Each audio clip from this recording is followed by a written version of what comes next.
Hello to everyone, कैसे हो आप सब। मैं पंकज आप सभी का अपने YouTube channel Mathology with Pankaj में स्वागत करता हूं। जैसा कि आप सभी को पता है कि हम पढ़ रहे हैं क्लास 9 की मैथमेटिक्स की एनसीईआरटी का चैप्टर नंबर 2 पॉलिनोमियल्स, जिसके अंदर अभी तक हमने 6 पार्ट्स कवर कर लिए हैं। अगर आप चैनल पे नए हैं और आपने अभी तक वो 6 पार्ट नहीं देखे हैं तो उसकी प्लेलिस्ट का लिंक आपको ऊपर कार्ड पे या नीचे डिस्क्रिप्शन बॉक्स में मिल जाएगा। अगर आप चैनल पे नए हैं तो चैनल को सब्सक्राइब तो करना ही, साथ ही साथ बेल आइकन को भी प्रेस कर देना ताकि आपको फ्यूचर की सभी नोटिफिकेशंस मिलती रहें। चलिए आज हम बात करते हैं एक्सरसाइज 2.4 के बारे में, जिसमें हमारा फर्स्ट क्वेश्चन है determine which of the following polynomials has x+1 a factor. हमें बताना है कि हमें दिए हुए जितने भी पॉलिनोमियल्स है उसमें x+1 किस किस का फैक्टर है। तो हमारे फर्स्ट पार्ट के लिए मैंने लेट कर लिया कि हमारा जो px पॉलिनोमियल है वो इक्वल है x³ plus x² plus x+1 के, और दूसरी तरफ हमारा gx पॉलिनोमियल है x+1। अब आप सभी को पता है कि हम हमारे gx पॉलिनोमियल को 0 के इक्वल रख देंगे और x की वैल्यू आ जाएगी -1 के इक्वल। अब इस x की वैल्यू को मैं अपने px पॉलिनोमियल के लिए पुट कर दूंगा। तो जब मैं x की वैल्यू -1 पुट करूंगा तो ये आ जाएगा -1 का क्यूब प्लस -1 का स्क्वायर प्लस -1 प्लस 1। तो ये आ जाएगा -1 प्लस 1 -1 प्लस 1, और ये एक दूसरे से कट जाएगा और आंसर आ जाएगा 0। मतलब p -1 की वैल्यू क्या आई, 0 आई। और फैक्टर थ्योरम के अकॉर्डिंग हम ये कह सकते हैं कि gx एक फैक्टर है हमारे px पॉलिनोमियल का। क्यों? क्योंकि x की वैल्यू -1 पुट करते ही हमारे px पॉलिनोमियल की वैल्यू 0 हो गई। आई होप आपको ये वाला सवाल अच्छे से समझ में आ गया होगा। अगर आपने अभी तक फैक्टर थ्योरम को नहीं पढ़ा है तो उसे मैंने इस वाली वीडियो में डिस्कस किया है, आप चाहे तो इसे भी जाके देख सकते हैं और फैक्टर थ्योरम को अच्छे से समझ सकते हैं। चलिए अब बात करते हैं हमारे सेकंड पार्ट की। अब हमारा सेकंड पार्ट है जिसे मैंने px के इक्वल लेट कर लिया x⁴ plus x³ plus x² plus x+1, और दूसरी तरफ मैंने gx पॉलिनोमियल लेट कर लिया x+1 को। अब हमें पता है हमें gx पॉलिनोमियल को 0 के इक्वल रखना है क्योंकि हमें x की वैल्यू चाहिए, तो x की वैल्यू आ जाएगी -1 के इक्वल। अब इस x की वैल्यू को मैं px पॉलिनोमियल में पुट कर दूंगा तो ये हो जाएगा -1⁴ प्लस -1 का क्यूब प्लस -1 का स्क्वायर प्लस -1 प्लस 1। तो जब मैं -1⁴ को सॉल्व करूंगा तो ये आ जाएगा 1, -1 का क्यूब इट मीन्स -1, -1 का स्क्वायर प्लस 1, और ये -1 और ये प्लस 1। तो ये +1 -1 से, ये +1 -1 से, और बच जाएगा हमारे पास 1। तो p -1 की वैल्यू क्या आई हमारे पास 1, इट मीन्स ये नहीं इक्वल आई 0 के। तो अकॉर्डिंग टू फैक्टर थ्योरम हम ये कह सकते हैं कि अगर ये वैल्यू 0 के इक्वल नहीं आई है तो gx पॉलिनोमियल एक फैक्टर नहीं है px पॉलिनोमियल का। आई होप आपको ये वाला पार्ट अच्छे से क्लियर हो गया होगा। अब जो हमारा थर्ड पार्ट है वो आपका होमवर्क है, आपको इसे खुद करना है और कमेंट सेक्शन में मुझे बताना है क्या x+1 हमारे इस वाले पॉलिनोमियल का एक फैक्टर होगा या नहीं। ठीक है, चलिए अब हमारा फोर्थ पार्ट है जिसमें मैंने लेट कर लिया px पॉलिनोमियल को x³ minus x² minus 2 plus √2 into x plus √2, और दूसरी तरफ हमारा gx पॉलिनोमियल हमें दिया हुआ है x+1 के इक्वल। इसे मैंने 0 के इक्वल मान लिया थोड़ी देर के लिए, तो x की वैल्यू -1 यहां से निकल जाएगी। तो अब मैं x की वैल्यू -1 पुट करूंगा तो ये आ जाएगा -1 का क्यूब माइनस -1 का स्क्वायर -2 प्लस √2 इंटू -1 प्लस √2। तो -1 का क्यूब आ जाएगा -1, ये माइनस एज इट इज ही रहेगा, -1 का स्क्वायर आ जाएगा 1, ये माइनस और ये माइनस आपस में प्लस होके +1 हो जाएगा, और +1 जब 2 से मल्टीप्लाई होगा तो 2 आ जाएगा, और ये √2 आ जाएगा, और ये प्लस √2 आ जाएगा। उसके बाद जब मैं इसे सॉल्व करूंगा तो ये पार्ट कट जाएगा और आंसर आ जाएगा 2√2, जो कि इक्वल नहीं होगा 0 के। मतलब कि p -1 आ जाएगा हमारा 2√2 जो कि इक्वल नहीं होगा 0 के। तो वापस से हम कह सकते हैं कि gx जो है वो एक फैक्टर नहीं है px का। आई होप आपको ये वाला क्वेश्चन भी अच्छे से क्लियर हो गया होगा। अब जो हमारा सेकंड क्वेश्चन है वो कह रहा है कि फैक्टर थ्योरम का यूज करके हमें बताना है क्या gx एक पॉलिनोमियल है px पॉलिनोमियल का। तो हम क्या करेंगे, वापस से gx पॉलिनोमियल को 0 के इक्वल रख देंगे, तो यहाँ से x की वैल्यू निकल आएगी -1। अब इस x की वैल्यू को हम वापस से px पॉलिनोमियल के अंदर पुट कर देंगे, तो जब मैं x की वैल्यू -1 पुट कर दूंगा तो ये आ जाएगा 2 इंटू -1 का क्यूब प्लस -1 का स्क्वायर -2 इंटू -1 -1, तो ये आ जाएगा 2 into -1 plus 1 minus minus plus हो जाएगा, तो ये +2 और ये -1, तो ये आ जाएगा -2 + 1 + 2 -1, तो ये इससे कट जाएगा और ये इससे कट जाएगा और आंसर आ जाएगा 0। मतलब p - 1 की वैल्यू 0 के इक्वल आ गई, तो हम ये कह सकते हैं कि gx एक फैक्टर है हमारा px पॉलिनोमियल का। आई होप आपको ये वाला सवाल अच्छे से समझ में आ गया होगा। इसी तरह सेकेंड पार्ट भी आपका होमवर्क है, ये आपको खुद करना है, आपको कुछ नहीं करना, gx पॉलिनोमियल को 0 के इक्वल रखना है, x की वैल्यू -2 निकल आएगी। अब वो वैल्यू आपको px पॉलिनोमियल में रख देनी है। उसके बाद आपको चेक करना है कि p - 2 अगर 0 के इक्वल आता है तो gx एक फैक्टर होगा px का, अगर नहीं आता तो नहीं होगा, ठीक है। उसी तरह ये थर्ड पार्ट भी आपका होमवर्क है। सिमिलरली आपको ये खुद करना है, यहाँ से इसको 0 के इक्वल रखोगे, x की वैल्यू 3 आ जाएगी और इस 3 को आप इसमें पुट कर दोगे। अगर p3 की वैल्यू 0 आती है तो gx एक फैक्टर है हमारे px पॉलिनोमियल का, और अगर नहीं आती है तो gx एक फैक्टर नहीं है हमारे px पॉलिनोमियल का। इसके बाद बात करते हैं हमारे थर्ड क्वेश्चन की। हमारा थर्ड क्वेश्चन क्या है कि find the value of x if x - 1 is a factor of px in each of the following cases. हमारे को इस क्वेश्चन में k की वैल्यू निकालनी है अगर हमें ये दिया हुआ है कि k - 1 एक फैक्टर है px पॉलिनोमियल का। तो देखो इसे कैसे करेंगे, मैंने मान लिया कि gx पॉलिनोमियल इक्वल है x - 1 के, उसे मैंने 0 के इक्वल रख दिया x की वैल्यू निकालने के लिए, तो x की वैल्यू 1 आ गई। अब हमारे को x की वैल्यू 1 पुट करनी है हमारे px पॉलिनोमियल में, तो ये आ जाएगा 1 का स्क्वायर प्लस 1 प्लस k, तो ये आ जाएगा 1 + 1 + k, इट मीन्स 2 + k। अब p1 की वैल्यू क्या आ गई, आप कहोगे 2 + k, बट हमारे को क्वेश्चन में गिवन है कि x - 1 एक फैक्टर है हमारे px पॉलिनोमियल का, तो मैं ये कह सकता हूं कि जैसे ही मैं px पॉलिनोमियल में x की जगह पे 1 को पुट करूंगा तो ये पूरे पॉलिनोमियल की वैल्यू 0 हो जाएगी। क्यों? क्योंकि gx एक फैक्टर है हमारे px पॉलिनोमियल का, तो k + 2 की वैल्यू 0 के इक्वल आ जाएगी, और यहां से मैं कह सकता हूं कि k की वैल्यू आ जाएगी -2, और यही मेरा आंसर है। आई होप आपको ये वाला क्वेश्चन अच्छे से समझ में आया होगा। अगर नहीं आया है तो चलिए एक और क्वेश्चन को देखते हैं और इसे और अच्छे से समझने की कोशिश करते हैं। हमारा सेकंड पार्ट है जिसमें हमें px पॉलिनोमियल दिया हुआ है ये, और दूसरी तरफ मैं gx पॉलिनोमियल लेट कर लूंगा जो हमें क्वेश्चन में दिया हुआ है x - 1 को। उसके बाद x की वैल्यू निकालने के लिए मैं इसे 0 के इक्वल रख दूंगा, तो x की वैल्यू आ जाएगी 1 के इक्वल।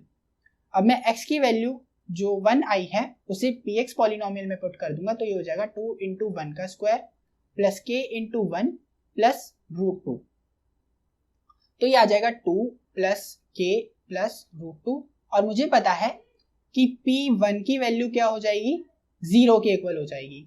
और ऐसा क्यों है, क्योंकि हमें क्वेश्चन में गिवन है कि gx जो पॉलिनोमियल है वो एक फैक्टर है हमारे px पॉलिनोमियल का, तो अकॉर्डिंग टू फैक्टर थ्योरम हमारा जो p1 होगा वो भी 0 के इक्वल होगा। तो अब मैं क्या करूंगा, 2 प्लस k प्लस √2 को 0 के इक्वल रख दूंगा, तो यहां से मेरी k की वैल्यू क्या आ जाएगी, आप कहोगे -2 माइनस √2, और यही हमारा आंसर है। अब हमारा थर्ड पार्ट है जहां पे हमें px दिया हुआ है ये, और दूसरी तरफ gx पॉलिनोमियल दिया हुआ है x - 1। वापस से x की वैल्यू 1 हम px पॉलिनोमियल में पुट कर देंगे, तो p1 की वैल्यू आ जाएगी k इंटू 1 का स्क्वायर माइनस √2 इंटू 1 प्लस 1, और ये आ जाएगा k माइनस √2 प्लस 1, और हमें पता है कि फैक्टर थ्योरम के अकॉर्डिंग p1 की वैल्यू क्या हो जाएगी, 0 के इक्वल हो जाएगी, तो k माइनस √2 प्लस 1 0 के इक्वल हो जाएगा, और यहां से जब मैं k की वैल्यू निकालूंगा तो ये आ जाएगी √2 माइनस 1, और यही हमारा आंसर है। अब हमारा फोर्थ पार्ट है जिसमें px पॉलिनोमियल हमें दिया हुआ है ये, और दूसरी तरफ हमारा gx पॉलिनोमियल हमें दिया हुआ है x - 1। यहां से जब मैं x की वैल्यू निकालूंगा तो ये आ जाएगी 1 के इक्वल। अब मैं x की वैल्यू 1 जब px पॉलिनोमियल के लिए पुट कर दूंगा तो ये हो जाएगा k इंटू 1 का square minus 3 into 1 plus k, तो ये आ जाएगा k माइनस 3 प्लस k, जो सॉल्व होके आ जाएगा k plus k, it means 2k minus 3। अब हमें पता है कि जो P1 की वैल्यू है अकॉर्डिंग टू फैक्टर थ्योरम 0 के इक्वल होगी, और जब मैं 2k-3 जो कि P1 की वैल्यू निकल के आई थी हमारी, उसे 0 के इक्वल रख दूंगा तो k की वैल्यू आ जाएगी 3/2, और यही हमारा आंसर है। सो अब हमारा फोर्थ क्वेश्चन है जिसमें हमें करना है फैक्टराइज, जिसमें हमारा फर्स्ट पार्ट है ये। तो मैं क्या करूंगा, मैं लेट कर लूंगा हमारे px पॉलिनोमियल को equal to 12x² minus 7x plus 1 के। अब आपको पता है यहाँ पे a की वैल्यू होगी 12, b की वैल्यू होगी -7 और c की वैल्यू होगी 1।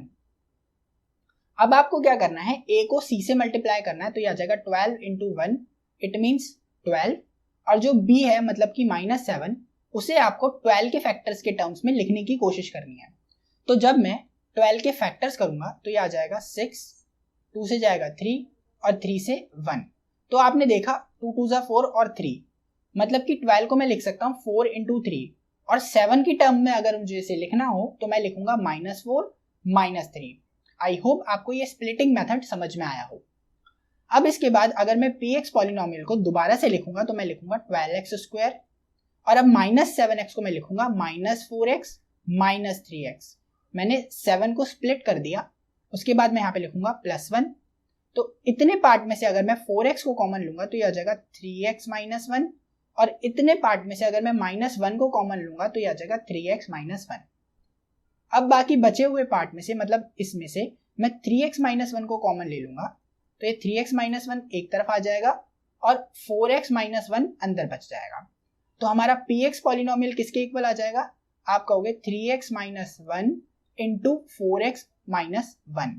तो आप कह सकते हो कि 12x² माइनस 7x प्लस 1 के फैक्टर्स क्या है, आप कहोगे 3x - 1 इंटू 4x - 1, और यही हमारा आंसर है। सो अब हमारा सेकेंड पार्ट है जहां पे a की वैल्यू है 2, b की वैल्यू है 7 और c की वैल्यू है 3। हम क्या करेंगे, a को c से मल्टीप्लाई कर देंगे तो ये हो जाएगा 2 इंटू 3, इट मीन 6, और b जो है 7। अब मैं 6 को लिख सकता हूँ 6 इंटू 1, और 7 को अगर मैं इस 6 इंटू 1 की फैक्टर में लिखना चाहूँ तो मैं लिखूंगा 6 प्लस 1। अब वापस से मैं हमारे px पॉलिनोमियल को, जो कि मैंने लेट किया है 2x² प्लस 7x प्लस 3 के इक्वल, उसे वापस से रीराइट करेंगे तो ये हो जाएगा 2x², 7x को मैं लिखूंगा 6x प्लस 1x, और यहाँ पे लिखूंगा +3। उसके बाद यहां से इतने पार्ट में से जब मैं 2x को कॉमन लूंगा तो ये हो जाएगा x प्लस 3, और जब इतने पार्ट में से मैं बस 1 को कॉमन लूंगा तो ये हो जाएगा x प्लस 3। अब बाकी बचे हुए पार्ट में से, मतलब कि यहां से अगर मैं x प्लस 3 को कॉमन ले लूं तो ये बचेगा x प्लस 3 बाहर, और अंदर बच जाएगा 2x प्लस 1। तो हमारा px पॉलिनोमियल क्या आ गया, आप कहोगे 2x plus 1 multiply x plus 3 के इक्वल। तो आप ये कह सकते हो कि 2x² प्लस 7x प्लस 3 जो है वो इक्वल है 2x plus 1 into x plus 3 के, और यही हमारा आंसर है। आई होप आपको अब अच्छे से middle term splitting method clear हो गया होगा। चलिए एक और क्वेश्चन करते हैं और मिडल टर्म स्प्लिटिंग मेथड को और अच्छे से समझते हैं। तो वापस से मैंने लेट कर लिया कि जो हमारा px पॉलिनोमियल है वो इक्वल है 6x² प्लस 5x माइनस 6 के। यहाँ पे a की वैल्यू हो जाएगी 6, b की वैल्यू हो जाएगी 5 और c की वैल्यू हो जाएगी -6। जिन्हें नहीं पता abc क्या होते हैं तो मैं बता देता हूँ। a जो होता है x² का कोफिशिएंट होता है, b जो होता है वो x का कोफिशिएंट होता है, और c जो होता है वो कांस्टेंट टर्म होता है। अब हम क्या करेंगे, a को c से मल्टीप्लाई करेंगे तो ये हो जाएगा 6 इंटू -6, मतलब 6 इंटू -6, और ये आ जाएगा -36 के इक्वल, और b है हमारा 5 के इक्वल। तो अब मैं 36 के फैक्टर्स करूंगा तो ये आ जाएगा 18, यहां से करूंगा वापस से 9, फिर 3 से करूंगा 3, और फिर 3 से करूंगा तो 1। तो अब 36 के फैक्टर करके मुझे ये पता चला कि 36 को मैं लिख सकता हूँ 9 इंटू 4 के इक्वल। तो यहाँ पे मैं लिख सकता हूँ -36 को 9 इंटू -4। उसके बाद अगर मुझे -36 के फैक्टर में इसे लिखना होगा तो मैं लिखूंगा 9 - 4। तो अगर मैं अब हमारे px पॉलिनोमियल को वापस से रीराइट करूं तो मैं लिखूंगा 6x² प्लस 5x को मैं लिखूंगा +9x -4x, और यहाँ पे मैं -6 लिखूंगा। उसके बाद जब इतने पार्ट में से मैं 3x को कॉमन लूंगा तो अंदर बचेगा x प्लस 3, और जब मैं इतने पार्ट में से -2 को कॉमन लूंगा तो अंदर बचेगा x प्लस 3। अब मैं आगे के लिए जब x प्लस 3 और x प्लस 3 को कॉमन ले लूंगा तो अंदर हमारा बच जाएगा 3x माइनस 2। तो मैं कह सकता हूं कि जो हमारा px पॉलिनोमियल है वो इक्वल आ गया x plus 3 into 3x minus 2 के। और मैं ये कह सकता हूं अब कि जो 6x square plus 5x minus 6 है वो इक्वल है x plus 3 into 3x minus 2 के, और यही हमारा आंसर है। सो अब जो आपका फोर्थ पार्ट है वो आपका होमवर्क है, आपको इसे खुद करना है क्योंकि मैंने आपको बहुत सारे करवा दिए, तो एक अब आपको खुद भी करना है और मुझे बताना है कि इसके फैक्टर्स क्या आए। ठीक है, चलिए। सो अब हमारा फिफ्थ क्वेश्चन है जिसमें हमें फैक्टराइज करना है क्यूबिक पॉलिनोमियल को। तो मैंने लेट कर लिया कि जो हमारा px पॉलिनोमियल है वो इक्वल है x cube minus 2x square minus x plus 2 के। अब देखो, आपको किसी भी क्यूबिक पॉलिनोमियल को जब फैक्टराइज करना होता है तो आपको x की एक ऐसी वैल्यू फाइंड आउट करनी होती है जिसके रखते ही px पॉलिनोमियल 0 हो जाए। जैसे मैंने x की वैल्यू यहाँ पे 1 के इक्वल रख दी, तो जब मैं x की वैल्यू 1 रखूंगा px पॉलिनोमियल में तो ये हो जाएगा 1 का क्यूब माइनस 2 इंटू 1 का स्क्वायर माइनस 1 प्लस 2, तो ये आ जाएगा 1 माइनस 2 माइनस 1 प्लस 2, और ये आ जाएगा 0 के इक्वल। तो यहाँ पे p1 की वैल्यू आ गई 0 के इक्वल।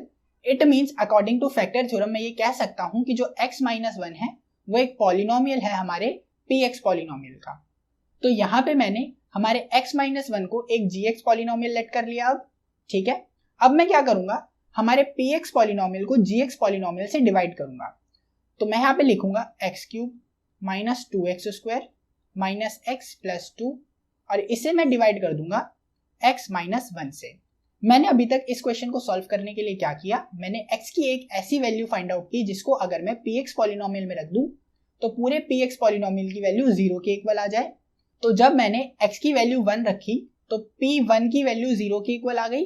तो मैं ये समझ गया कि x माइनस 1 एक फैक्टर है हमारे px पॉलिनोमियल का। उसके बाद अब मैं क्या कर रहा हूँ, हमारे x माइनस 1 मतलब कि gx पॉलिनोमियल से डिवाइड कर रहा हूँ हमारे px पॉलिनोमियल को। तो जब मैं इसे डिवाइड करूंगा तो मैं करूंगा x क्यूब को x से डिवाइड, मतलब कि डिविडेंड के फर्स्ट टर्म को डिवाइजर के फर्स्ट टर्म से डिवाइड, तो यह आ जाएगा x स्क्वायर। तो यहाँ पे मैंने लिखा x स्क्वायर। अब x स्क्वायर को मैं x से मल्टीप्लाई करूंगा तो यह आ जाएगा x क्यूब। x स्क्वायर को माइनस 1 से मल्टीप्लाई करूंगा तो यह आ जाएगा माइनस x स्क्वायर। ये माइनस और ये प्लस, ये कट जाएगा और ये आ जाएगा माइनस x स्क्वायर। ऊपर से माइनस x प्लस 2 उतर जाएगा। उसके बाद अब वापस से मैं माइनस एक्स स्क्वायर को x से डिवाइड करूंगा तो ये आ जाएगा माइनस एक्स। तो यहाँ पे मैं लिखूंगा माइनस एक्स। उसके बाद जब मैं माइनस एक्स को x से मल्टीप्लाई करूंगा तो ये आ जाएगा minus x square. Minus x को माइनस 1 से मल्टीप्लाई करूंगा तो ये आ जाएगा प्लस एक्स। उसके बाद जब मैं इसे माइनस करूंगा तो ये हो जाएगा प्लस और ये हो जाएगा माइनस, ये कैंसिल हो जाएगा, ये आ जाएगा minus minus plus, it means minus 2x plus 2 ऊपर से उतर जाएगा। अब मैं माइनस 2x को x से डिवाइड करूंगा तो ये आ जाएगा माइनस 2, तो यहाँ पे मैं लिखूंगा माइनस 2। अब माइनस 2 को मैं x से मल्टीप्लाई करूंगा तो ये हो जाएगा माइनस 2x, और माइनस 2 को माइनस 1 से मल्टीप्लाई करूंगा तो ये हो जाएगा प्लस 2। अब मैं इसे माइनस करूंगा तो ये हो जाएगा प्लस, ये हो जाएगा माइनस, ये कट जाएगा और रिमाइंडर आ जाएगा 0। तो मतलब मैं ये कह सकता हूं कि जो हमारा px पॉलिनोमियल है वो इक्वल है x minus 1 into x square minus x minus 2 के। अब मुझे क्या करना है, अब जो हमारा ये क्वाड्रेटिक पॉलिनोमियल है हमें इसे भी फैक्टराइज करना है। तो जब मैं इसे फैक्टराइज करूंगा तो मैं लिखूंगा x square minus x minus 2।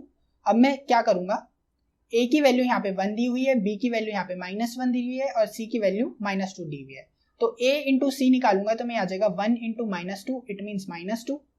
अब मैं क्या करूंगा, b जो कि माइनस 1 है उसे इस माइनस 2 के फैक्टर में लिखने की कोशिश करूंगा। तो मैं यहाँ पे लिखूंगा माइनस 2 प्लस 1, मतलब मैं माइनस 1 को लिखूंगा माइनस 2 प्लस 1। उसके बाद जब मैं हमारे इस वाले पॉलिनोमियल को दोबारा से लिखूंगा तो मैं लिखूंगा x square minus 2x plus x minus 2, मतलब कि माइनस एक्स को मैंने यहाँ पे लिख दिया माइनस 2x प्लस एक्स। अब मैं क्या करूंगा, इतने पार्ट में से x को कॉमन ले लूंगा तो ये हो जाएगा x माइनस 2, और इतने पार्ट में से मैं प्लस 1 को कॉमन ले लूंगा तो ये हो जाएगा x माइनस 2। अब मैं क्या करूंगा, x माइनस 2 वापस से कॉमन ले लूंगा तो ये हो जाएगा x माइनस 2 यहाँ से कॉमन, और यहाँ से बचेगा x प्लस 1। इट मीन्स कि px पॉलिनोमियल किसके इक्वल आ जाएगा, हमारा x माइनस वन इंटू, और जो क्वाड्रेटिक पॉलिनोमियल था उसके फैक्टर क्या है ये, तो मैं यहाँ पे लिखूंगा x minus two into X plus one. तो अब मैं यहाँ पे कह सकता हूं कि जो हमारा क्वाड्रेटिक पॉलिनोमियल है X cube minus two X square minus X plus two, वो इक्वल है x minus one into X minus two into X plus one के। आई होप आपको ये वाला सवाल अच्छे से समझ में आ गया होगा। सो अब हमारे सेकेंड पार्ट के लिए भी मैंने लेट कर लिया कि जो हमारा px पॉलिनोमियल है वो इक्वल है X cube minus three x square minus nine X minus five के। अब मैं क्या करूंगा, x की कोई ऐसी वैल्यू फाइंड आउट करूंगा जिसे मैं px पॉलिनोमियल में पुट कर दूं तो पूरे px पॉलिनोमियल की वैल्यू जीरो के इक्वल आ जाए। तो मैंने लेट किया कि जो x की वैल्यू अगर मैं माइनस वन पुट कर दूं तो p माइनस वन किसके इक्वल हो जाएगा, माइनस वन का cube minus three into minus one का square minus nine into minus one minus five, तो यह आ जाएगा minus one minus three plus nine minus five, तो ये आ जाएगा माइनस एट प्लस एट और ये आ जाएगा जीरो के इक्वल। तो मतलब p माइनस वन किसके इक्वल आया, जीरो के इक्वल आया। तो आपने यहाँ पे देखा कि जो x प्लस वन है वो एक फैक्टर है हमारे px पॉलिनोमियल का। तो अब मैं क्या करूंगा, x प्लस वन से डिवाइड कर दूंगा हमारे px पॉलिनोमियल को जो कि है X cube minus three x square minus nine X minus five. तो अब मैं क्या करूंगा, हमारे डिविडेंड के फर्स्ट टर्म को मतलब कि एक्स क्यूब को हमारे डिवाइजर के फर्स्ट टर्म मतलब x से डिवाइड कर दूंगा, तो ये आ जाएगा एक्स स्क्वायर, यहाँ पे मैं लिखूंगा एक्स स्क्वायर। अब मैं एक्स स्क्वायर को x से मल्टीप्लाई करूंगा तो ये आ जाएगा एक्स क्यूब, उसके बाद एक्स स्क्वायर को प्लस वन से मल्टीप्लाई करूंगा तो ये आ जाएगा प्लस एक्स स्क्वायर। अब माइनस करूंगा तो ये साइन चेंज हो जाएंगे, ये कट जाएगा और ये आ जाएगा माइनस फोर एक्स स्क्वायर और ऊपर से nine X minus five as it is उतर जाएगा। अब मैं माइनस फोर एक्स स्क्वायर को डिवाइड करूंगा x से तो ये आ जाएगा माइनस फोर एक्स, तो यहाँ पे मैं लिखूंगा माइनस फोर एक्स। अब माइनस फोर एक्स को x से मल्टीप्लाई करूंगा तो ये आ जाएगा माइनस फोर एक्स स्क्वायर और माइनस फोर एक्स को प्लस वन से मल्टीप्लाई करूंगा तो ये आ जाएगा माइनस फोर एक्स, ये हो जाएगा प्लस, ये भी हो जाएगा प्लस। उसके बाद ये वाला पार्ट कैंसिल हो जाएगा, ये आ जाएगा minus five x minus five.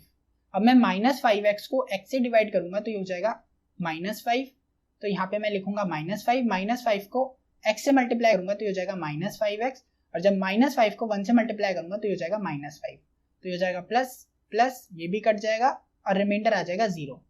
मतलब मैं ये कह सकता हूँ कि जो हमारा px पॉलिनोमियल है वो इक्वल है x plus one multiply x square minus four x minus five के। अब आप सभी को पता है कि हमें इस क्वाड्रेटिक पॉलिनोमियल को फैक्टराइज करना है, तो अब मैं क्या करूंगा, x square minus four x minus five को फैक्टराइज करूंगा। तो यहाँ पे a की वैल्यू है वन, b की वैल्यू है माइनस फोर और c की वैल्यू है माइनस फाइव। अब मैं a को c से मल्टीप्लाई करूंगा तो मैं लिखूंगा माइनस फाइव इंटू वन और b की वैल्यू है माइनस फोर, तो मैं इसे कैसे लिख सकता हूँ a इंटू सी की टर्म्स में, तो आप कहोगे माइनस फाइव प्लस वन। अब मैं क्या करूंगा, इसे वापस से रीअरेंज करूंगा तो ये हो जाएगा X square minus five X plus X, मतलब कि माइनस फोर एक्स को मैंने लिखा minus five X plus X और ये मैंने लिख दिया minus five as it is. अब मैं इतने पार्ट में से जब x को कॉमन लूंगा तो ये आ जाएगा x माइनस फाइव और जब इतने पार्ट में से प्लस वन को कॉमन लूंगा तो ये आ जाएगा x माइनस फाइव। अब यहाँ से मैं x माइनस फाइव को दोनों तरफ से कॉमन ले लूंगा तो ये आ जाएगा x माइनस फाइव कॉमन और ये बचेगा x प्लस वन। तो यहाँ पे मैं कह सकता हूँ कि जो हमारा px पॉलिनोमियल है वो इक्वल है x plus one into X minus five into X plus one. मतलब मैं ये कह सकता हूँ कि जो x cube minus three x square minus nine X minus five है वो इक्वल है एक्स प्लस वन का square into X minus five के, और यही हमारे फैक्टर्स हैं। आई होप आपको क्यूबिक पॉलिनोमियल को फैक्टराइज करना इस क्वेश्चन से और भी अच्छे से क्लियर हो गया होगा। सो अब जो हमारा थर्ड पार्ट है वो आपका होमवर्क है, ये आपको खुद करना है। मैं आपको बस एक चीज बता देता हूँ कि यहाँ पे आपको x की वैल्यू माइनस वन पुट करनी है। इट मीन्स कि x प्लस वन जो है वो एक फैक्टर होगा हमारे इस वाले पॉलिनोमियल का। उसके बाद x प्लस वन से आपको इस पूरे पॉलिनोमियल को डिवाइड करना है, उसके बाद जो क्वाड्रेटिक पॉलिनोमियल निकल के आएगा उसे आपको वापस से फैक्टराइज करना है और उसके बाद आपके तीनों फैक्टर्स आ जाएंगे हमारे क्यूबिक पॉलिनोमियल के। ठीक है, चलिए ये आपका होमवर्क है, इसे आपको खुद करना है। सो अब जो हमारा फोर्थ क्वेश्चन है वो भी आपका होमवर्क ही है, इसे भी आपको एक बार खुद अटेम्प्ट करना है। यहाँ पे आपको y की वैल्यू 1 रखनी है, इट मीन्स y-1 इसका एक फैक्टर होगा। आपको y-1 को डिवाइड करना है हमारे इस वाले पॉलिनोमियल से, फिर एक क्वाड्रेटिक पॉलिनोमियल आ जाएगी, आपको उसको भी फैक्टराइज करना है, उसके बाद आपके तीनों फैक्टर आपके पास आ जाएंगे। ठीक है, चलिए ये वाला भी आप ट्राई करेंगे और मुझे कमेंट सेक्शन में लिख के बताएंगे कि आज के मैंने जितने भी होमवर्क आपको दिए हैं क्या ये आपसे हुए या नहीं हुए। अगर आपसे नहीं हुए तो कोई बात नहीं, आप उसे कमेंट सेक्शन में लिख देना। जो क्वेश्चन मैंने आपको होमवर्क में दिए हैं मैं उसके ऊपर भी एक छोटी सी वीडियो बना दूंगा बाद में। ठीक है ना, चलिए सो इसी के साथ हमने हमारे आज के लेसन को भी कंप्लीटली फिनिश कर दिया है। अगर आपको आज का हमारा ये लेसन अच्छा लगा है तो इसे लाइक जरूर करना। वीडियो से रिलेटेड अगर आपका कोई डाउट है तो आप उसे कमेंट सेक्शन में लिख सकते हैं, मैं उसे जरूर एंटरटेन करूंगा। इस वीडियो को अपने दोस्तों के साथ ज्यादा से ज्यादा शेयर करना और चैनल को सब्सक्राइब करके बेल आइकन को जरूर प्रेस कर देना। हम मिलेंगे हमारी नेक्स्ट वीडियो में एक नए टॉपिक के साथ। तब तक के लिए thank you and keep learning.